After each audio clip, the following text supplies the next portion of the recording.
semuanya, pada kesempatan kali ini saya akan memaparkan proyek akhir studi independen saya di PT Sitek ERP Indonesia. Pada tugas akhir ini kami terbagi menjadi beberapa kelompok yang kemudian saya mendapatkan perusahaan atau organisasi di bidang pendidikan dengan roles Human Resource Development. Nah, di sini ada SMP Tratajaya. Posisi saya di sini sebagai Human Resource Development bersama dengan rekan saya, Ida Nurlela. Kemudian di role HR ini kami sudah membuat 3 dokumen, yaitu blueprint, master data, dan juga UAT. Nah, sini ada blueprint. Dasar pembuatan blueprint di sini adalah dokumen business flow, process description, solution design, dan gap analysis yang sudah didiskusikan bersama. Blueprint di sini kita ada proses rekrutmen, penambahan pegawai baru, salary, kontrak, orientasi, training, timesheet, attendance, time off, expense, dan sebagainya yang nanti akan saya jelaskan. Kemudian ada master data di sini disesuaikan dengan kebutuhan dari yang sudah dibuat blueprint. Kita buat semuanya 19 master data di sini. Kemudian UAT yang juga sudah disesuaikan dengan dokumen blueprint dan master data yang sebelumnya sudah kita buat. Ya, di sini. Lanjut. Oke, sini ada yang sampai expense dan sebagainya. Kemudian untuk skenario, di sini saya membuat 2 skenario, yaitu proses time off. Jika ada karyawan yang mengajukan cuti sebelumnya, staf HR, Employee Relationship Specialist akan membuat data cuti sebagai berikut. Kita membuat time off terlebih dahulu, di mana kategori cuti yang biasa karyawan adalah cuti tahunan, cuti besar, cuti sakit, dan bersalin. Kemudian buat allocation, ada cuti tahunan 12 hari, cuti besar 60 hari, cuti sakit 60 hari, dan cuti bersalin 65 hari. Nah, kemudian staf HR akan membuat data di atas pada tanggal sekian untuk Harry yang mengajukan cuti. Nah, kemudian staf HR sudah membuat data ini terlebih dahulu. Nah, pada tanggal kemudian staf HR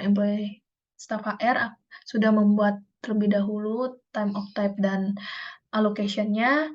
Maka selanjutnya pada tanggal ini, kemudian pada tanggal 17 bulan 6 2023 sampai dengan tanggal 30, Harry mengajukan cuti pertama kali, yaitu cuti sakit karena sakit tipes. Henry sebagai kemudian manajer human resource akan melakukan approval pada cuti yang telah diajukan. Oke, skenario yang kedua adalah proses payroll. Di sini untuk melakukan proses payroll harus membuat beberapa dokumen, yaitu membuat terlebih dahulu salary rules kategori, salary rules, salary structure, baru membuat slip gaji. Nah, ini juga memerlukan salary kontrak ya, kontrak pegawai yang sudah dilakukan pada proses rekrutmen. Jadi ada totalnya 4 master data. Kemudian sebelum membuat dokumen, staf HRD akan mengecek terlebih dahulu data attendance dan time off. Contohnya di sini ada Harry masuk kerja selama 20 hari yang artinya dia tidak melakukan cuti atau tidak masuk kerja tanpa keterangan dan sebagainya. Jadi full selama 1 bulan dia masuk. Kemudian lembur weekday selama 2 jam dan lembur weekend 1 jam.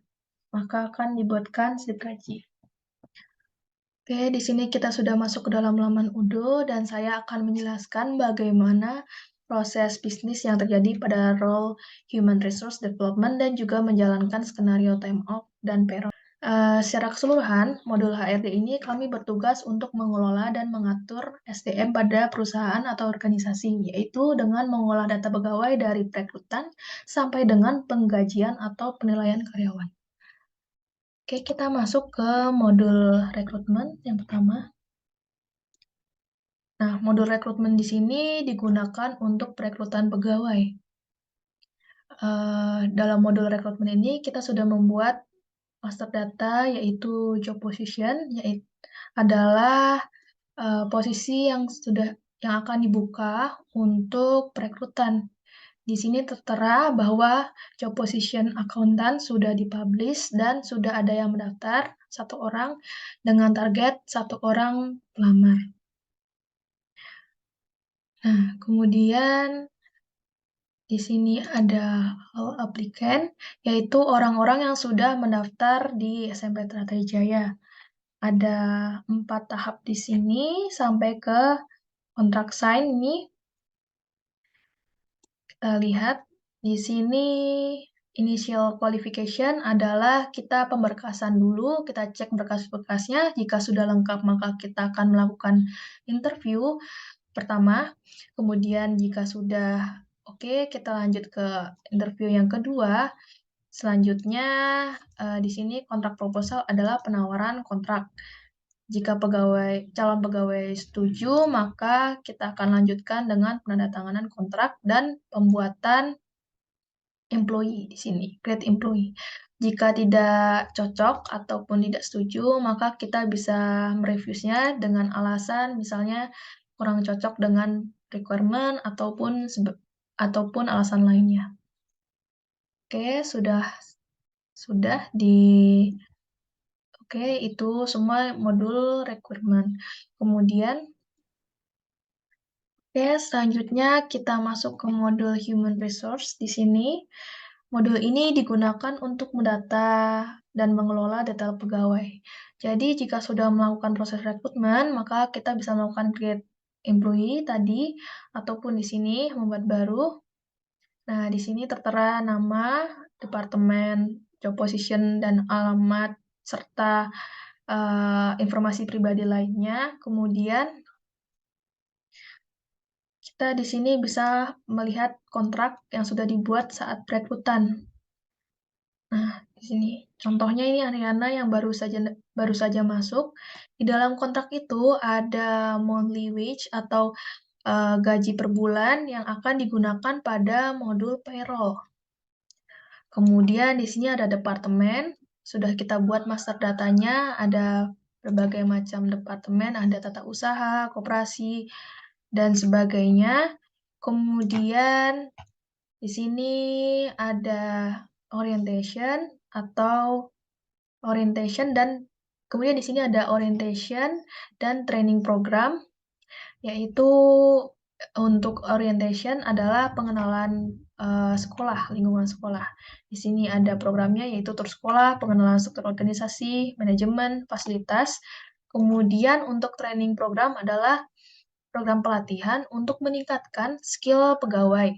Ada pelatihan kepemimpinan, public speaking, dan sebagainya yang sudah kami buat. Nah, untuk membuat orientation, kita harus terlebih dahulu membuat orientation checklist dan orientation line. Orientation line di sini ada tur sekolah dan sebagainya. Kemudian orientation checklist adalah kloternya, sesuai dengan departemen yang ada. Selanjutnya, setelah modul human resource, kita bisa masuk ke modul attendance di sini. Attendance itu untuk pendataan kehadiran pegawai. Di sini kita dapat melakukan check-in, check-out, kemudian melakukan melalui metode kiosk mode. Terus di sini terdata nama karyawan, juga jam check-in, check-out, serta jam kerja yang sudah dilakukan oleh pegawai. Di sini contohnya Hana sudah melakukan 8 jam kerja dari jam sekian sampai jam sekian. Data attendance ini yang akan digunakan sebagai acuan penggajian karyawan. Kemudian setelah itu kita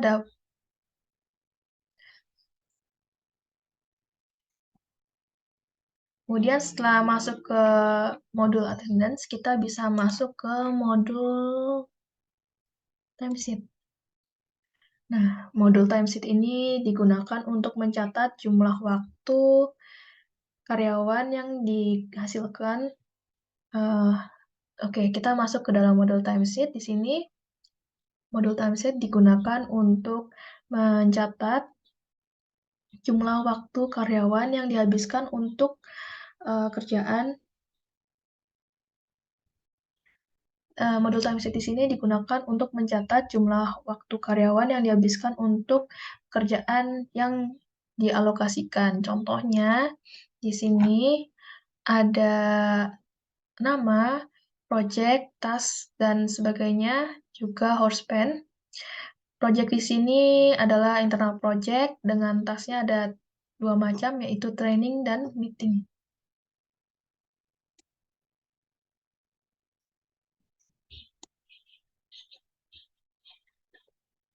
Kita juga dapat melakukan import timesheet di sini.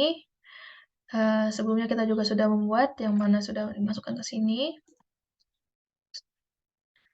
Oke, setelah modul timesheet, kita masuk ke modul appraisal di sini. Nah, modul appraisal di sini digunakan untuk menilai, ya kan, untuk penilaian pegawai agar menjaga motivasi dan kinerja pegawai tetap tinggi dan evaluasi menggunakan kuesioner. Contohnya di sini ada pegawai yang sudah melakukan sudah mengisi appraisal. Sini ada contohnya Amelia dengan yaitu menjawab survei penilaian kinerja. Kita lihat terlebih dahulu surveinya. Di sini survei penilaian kinerja itu disusun berdasarkan KPI apa. Di sini kita lihat ada survei penilaian kinerja dengan beberapa pertanyaan yang menunjukkan kedisiplinan, teamwork, dan sebagainya untuk menilai kinerja karyawan tersebut.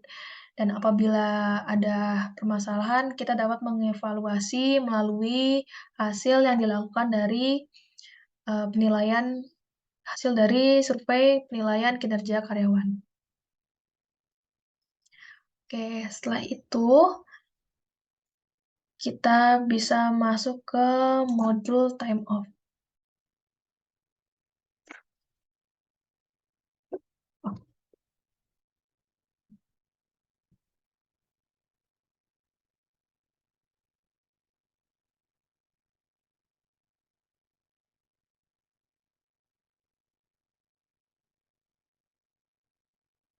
Setelah modul appraisal, kita masuk ke dalam modul expense.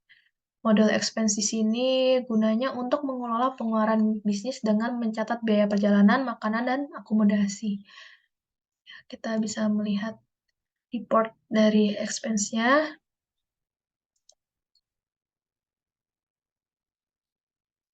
Nah, di sini ada tertera namanya employee TV dengan expense report-nya adalah kunjungan industri untuk PKL Jababeka. Nah, di sini kita lihat ada jumlah yang dikeluarkan yaitu 2 juta. Kemudian ada Amelia yaitu expense-nya adalah rapat rutin dengan pengeluaran 2 juta, dan di sini juga tertera total pengeluaran dari semua pegawai yang sudah melakukan report di sini. Dari modul expense, kita beralih ke modul time off di sini. Di sini modul ini digunakan untuk pengajuan cuti karyawan. Nah, cara pembuatannya seperti apa? Pertama-tama kita lakukan terlebih dahulu configuration dengan membuat time of type di sini. Saya sudah membuat sebelumnya master datanya, yaitu cuti tahunan, cuti besar, cuti sakit, dan bersalin.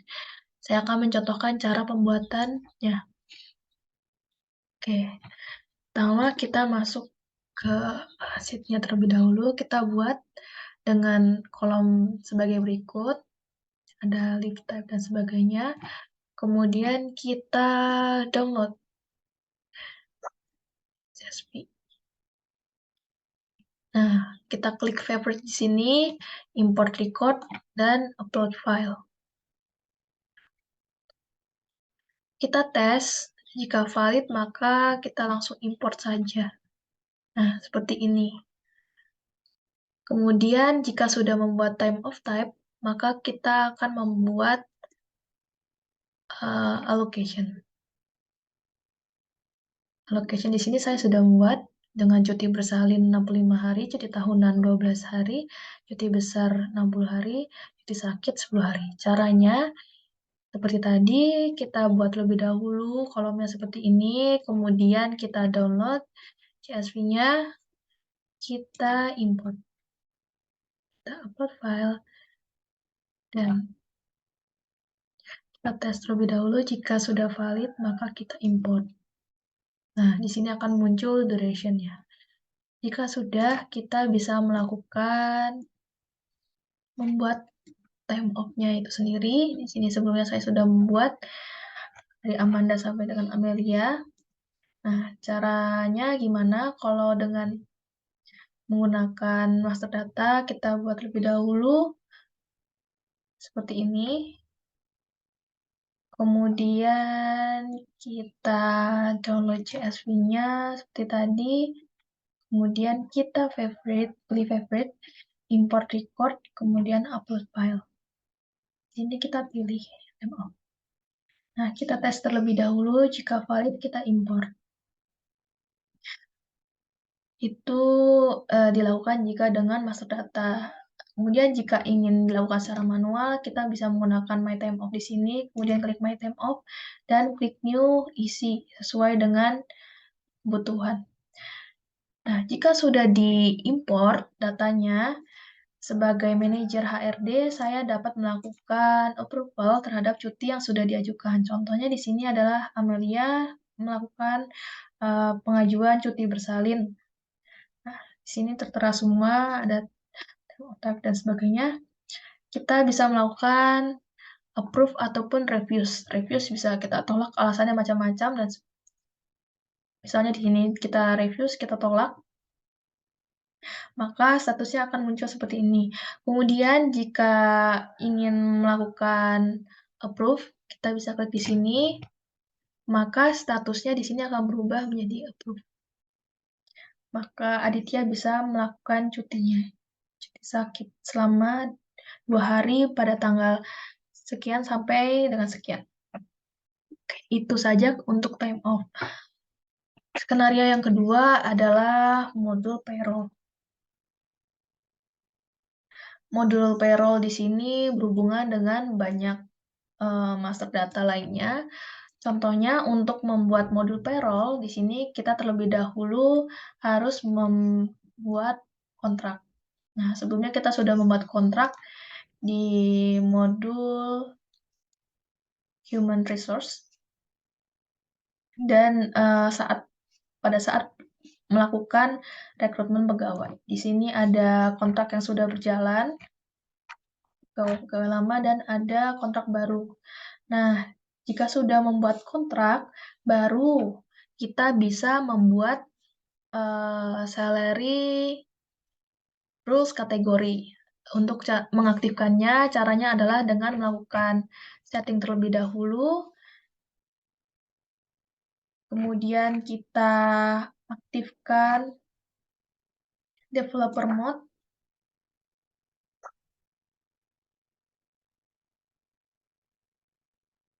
kemudian kita buka lagi modul payroll-nya, configuration. Nah, di sini muncul salary rules kategori. Kategorinya ada basic, allowance, dan sebagainya.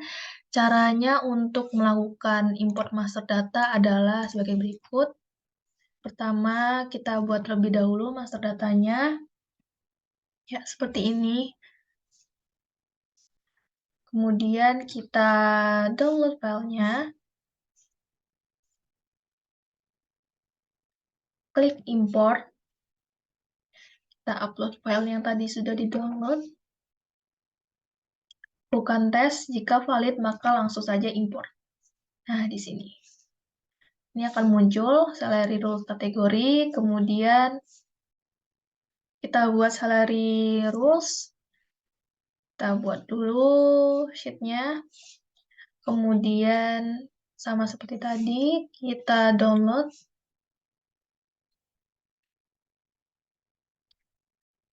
Record.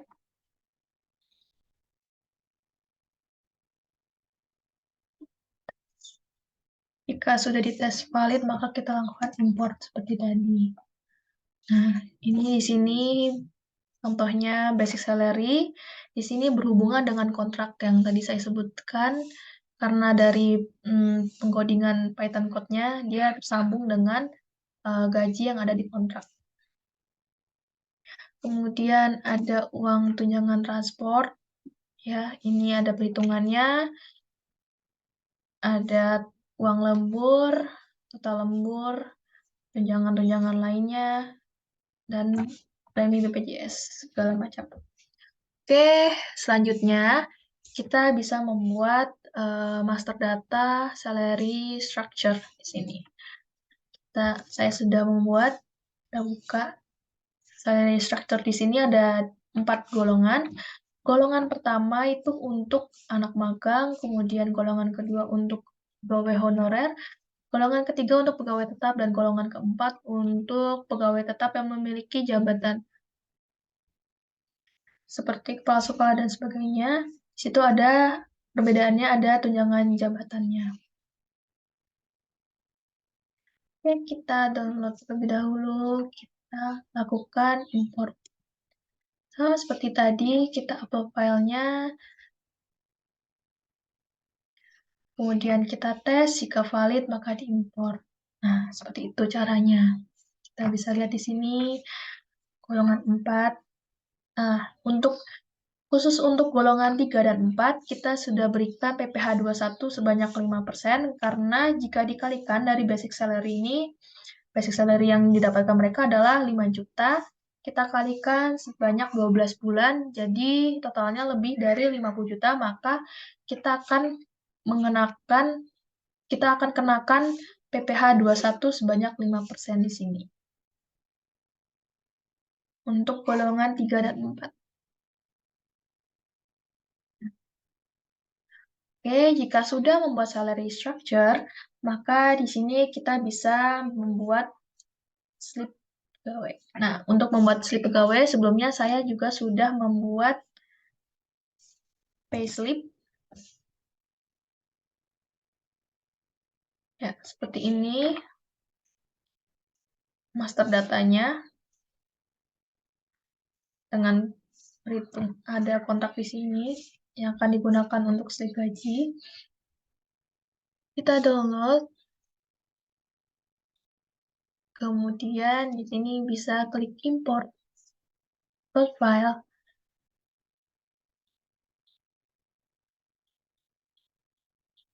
Nah, jika sudah valid maka diimport. Hasilnya maka akan seperti ini. Saya akan contohkan untuk salary slip Harry di sini. Harry di sini adalah golongan 3, ada kontraknya di sini juga yang tersambung. Kemudian kita lihat di sini ada workdays yang tadi slip yang ada di payslip tadi. Untuk hari kerja kita terlebih dahulu harus mencocokkan dengan hari yang ada pada daftar kehadiran atau attendance. Jika Harry hadir selama 20 hari, maka kita isi 20 hari, kemudian jika dilihat dari skenario di sini, ada 2 jam lembur weekdays dan 1 jam lembur weekend. 2 jam lembur weekdays, jam ke-1 kita masukkan 1 jam di sini, jam kedua kita masukkan 1 jam di sini karena 2 jam weekdays, kemudian weekend 1 jam, jadi di sini kita kosongin yang ke-8. Kemudian tidak ada potongan, kita klik compute di sini, maka akan muncul salary computation-nya, yaitu basic salary sebanyak 5 juta, ada tunjangan makan, tunjangan transport, uang lembur, premi-premi yang dibayarkan oleh perusahaan, kemudian ada potongan di sini, ada iuran BPJS Ketenagakerjaan, dan ada PPh 21 di sini. Semua, jadi total bersih yang didapatkan oleh Harry adalah sebanyak 4 juta. Kemudian untuk yang golongan 1, Bisa kita lihat di sini ada ini golongan satu. Nah, untuk golongan satu kita compute di sini, dia hanya mendapatkan beberapa tunjangan dan BPJS Kesehatan saja. Kemudian total gaji yang didapatkan adalah 2.125.000.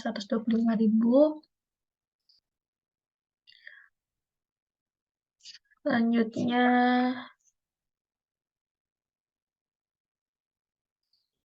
Elsa di sini dia adalah golongan 2, yaitu pegawai honorer. Jika sama seperti tadi inputannya, maka kita klik saja compute sheet. Jika sudah disesuaikan dengan attendance, misalnya sini sudah sesuai, kita compute saja, kemudian kita klik salary computation, di sini tertera gajinya dengan totalnya yaitu 3.227.000. Nah, jika sudah,